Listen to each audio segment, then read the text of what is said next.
আসসালামু আলাইকুম রহমতুল্লাহি ওয়াবারকাতুহ। শুভ বিকেল, সবাইকে জানাই ঈদ মোবারক।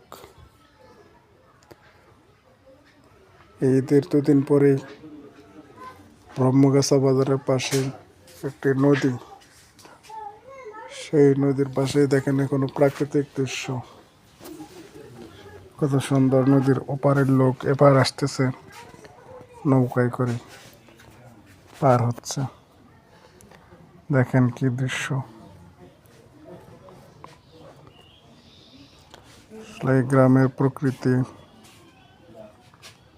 আমাদের মন ভরে যায়।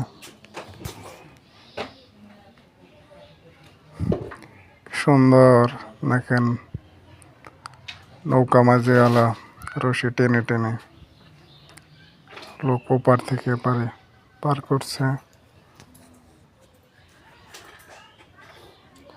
তারা একে একে সারিবদ্ধভাবে নেমে যাবে। দেখেন গাইস, কি সুন্দর দৃশ্য। ভিডিওটা সবাই বেশি বেশি শেয়ার করে দেন প্লিজ।